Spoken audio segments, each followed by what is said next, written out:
Hello, welcome to TelecomTV. I'm Martin Warwick. We are at the NFV SDN World Congress here in The Hague in the Netherlands, and I'm talking with Klaus Martiny, who is from ETSI. He is the chair of the ISG ZSM at ETSI. Klaus, thanks for talking to us. Good to see you again, and we'll get into things in a minute.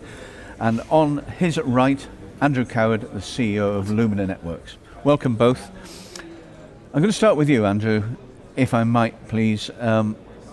We're discussing standards meeting open source and why that's important. And I'd like to begin with you because you are a champion for, very much in favour of open standards, and Lumina Networks works with open standards to a great extent, specifically through Open Daylight. So let's begin with your take on it. What issues are there, do you think, with standards as far as your company is concerned? Yeah, well, being an open source company, we very much have a philosophy of show me, don't tell me, and that's a lot of how software is developed. However, we can't really execute anything unless there are some base standards and things that have been agreed and so on. And so in our world, things like the fact that netconf is a standard way of doing things, or openconfig, and Yang modeling, all these things have been standardized in a way that has opened up an ecosystem which enables us to participate and write things. However, at this moment in time, there are many competing standards for what happens next and how equipment should be controlled. It takes a long time for those things to come through. And there's a great deal of impatience, if you like, in how the industry is then writing software to kind of take advantage of things ahead of when the software is really written. Thank you. Klaus, there's your challenge. You're from a standards body. You obviously need clear standards. The industry traditionally has lived and died on standards basis, sometimes to the good, sometimes to the bad. What's ETSI's position in terms of what Andrew's just been saying about open source, open daylight and so on? Does ETSI still have a place? Is there time for ETSI to have a place in this argument? I think it is a time for have a place for ETSI to be here to contribute to this discussion and to deliver standards in the future as well. Maybe from a different point of view, if we did it in the past, looking backwards, our industry is based on standards. We are delivering good standards, otherwise we would be not able to do a call around the world, around the globe. But the way how we delivering standards will be changed, and ETSI is always on the way to do that. We are much closer to open source deployments or discussion than the people are thinking. OSM is one example for that one, and a couple of others as well. I think there is a need for clear standards in order to ensure backwards and forwards compatibility, but also a need to change the way how we're doing it in this way, how we implement by open source. There's a possibility. Okay, you're going to change the way you do it. How do you do that? It's easily said. How do you? Yeah, for sure, it's easily said. But if you are looking backwards again, then normally we are living in standards. It takes 2 years, or took 2 years, something like that. And then you go running the deployment in the learning phase. It's much sooner than we are learning now today as in the old days. This implementation is much sooner than as it was. The learning phase starts earlier and as it was. That is the way how we're doing that. The implementation, for example, in ETSI NFV, we have a couple of good examples how we're doing that in this area, how we're learning fast what we specified, is it useful, yes or no. Okay, so standards are, the model for delivering them is changing, but it still takes a long time. How long do you think on average it takes to get a standard passed through ETSI or any other body come to that? I think it depends. The obvious challenge is that everybody has a vested interest in what that looks like. So as typically you find, the more people are at the table, the longer it takes.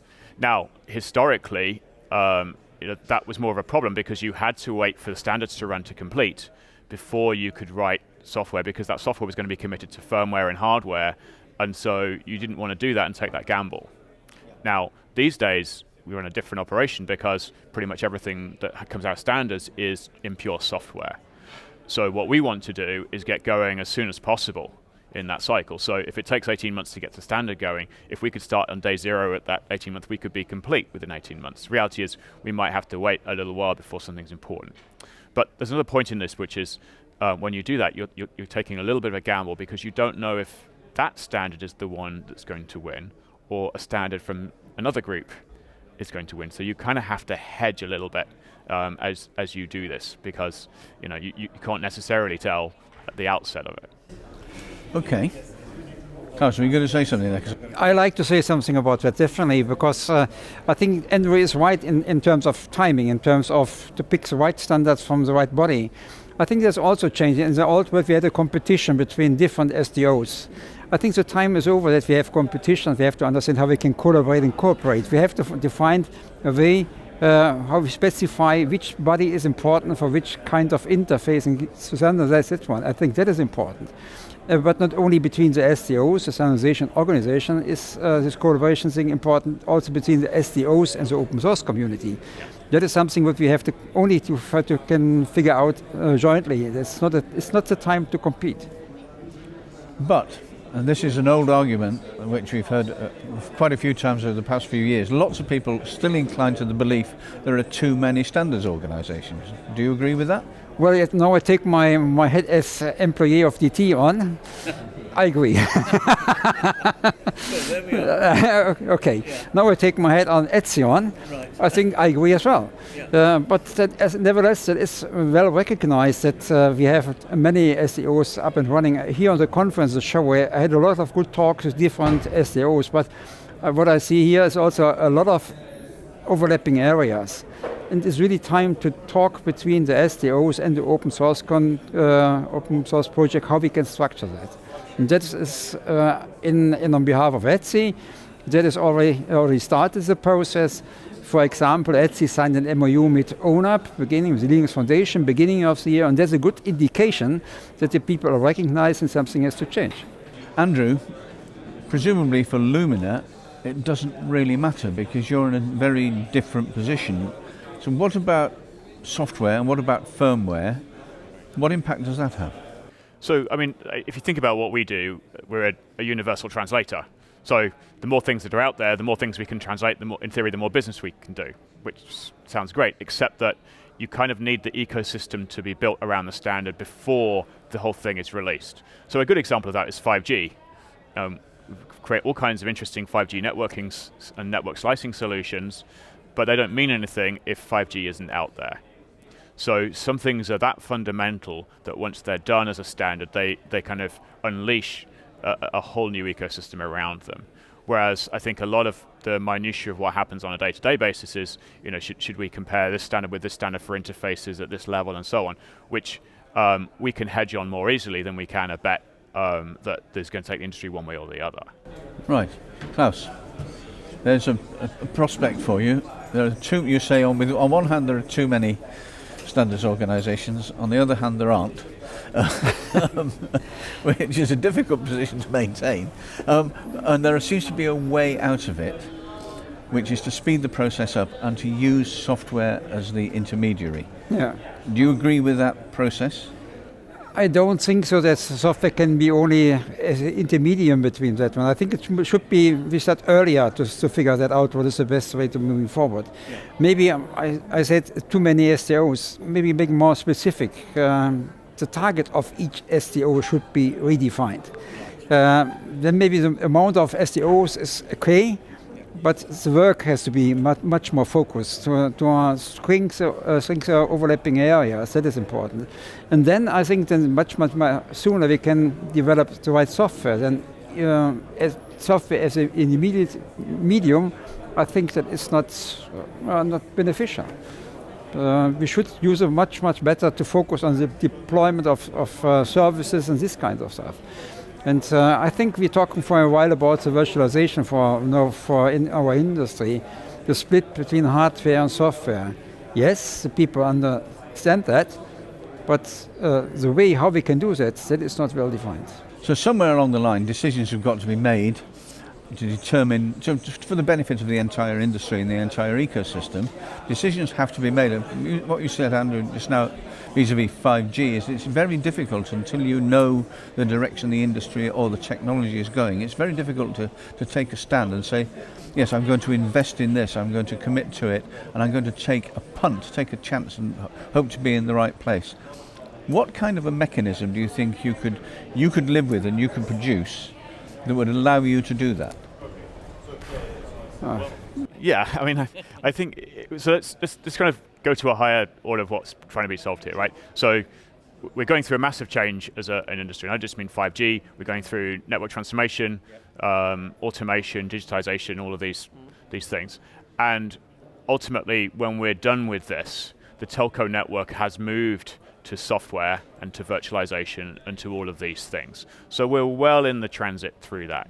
So the question really for vendors like us and for the standards bodies is how can we make sure that that's as smooth and as quick as possible, right? Yeah. So to the extent that happens, and we see it in various areas, so Open ROADM, for example, that's absolutely transformational in what it then enables from an automation perspective and an equalization of all the vendors that come to the table and opening up of that ecosystem. So those things have happened and we're well on the way.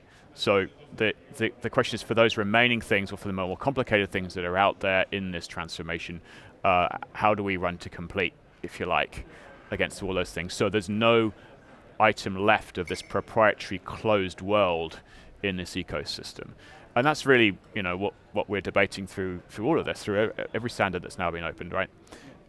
So, from that extent, everybody's got the memo. Everybody's down that path. Yeah, but not everybody's read it. But well, maybe not everybody likes what they read. Right. Yeah. Sorry, Klaus, go on. I think Andre is right. But I'm a little bit like to want to spot on is the transformation process we are talking about. That everybody is talking about transformation from the old world to the new world, from the hardware world to the software world. But for me, it's not clear. Do we have the same understanding? What is the transformation process completely? Do we have the same steps in mind, or is the direction clear? You can think we are moving forward. If you're not saying in which direction we are moving, it's useless. I think that should be specified clear. What is the future of our industry?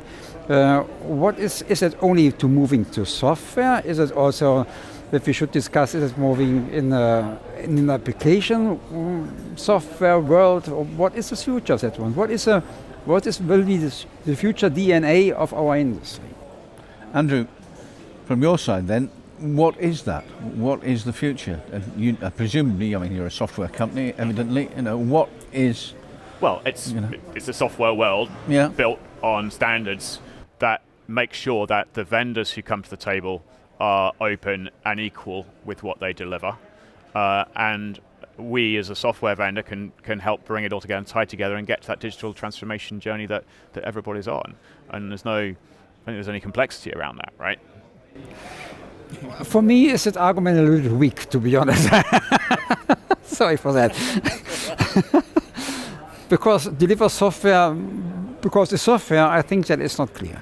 I think the reason why we're creating software, from my point of view, is that we need more flexibility. We have to focus on faster deployment of applications. We have to focus on the customer side. I think that is what we have to take in consideration if we are doing this kind of stuff. Because we are engineers, we are really clever guys. We are delivering software, and by the end of the day, nobody's using it. That's I take my DT head on and make it the story complete, or operation head on. Let me say in this way, it's made it more open. The marketing departments are really great to create some services. We as technicians, engineers, we are clever. We are saying, well, we're very clever guys.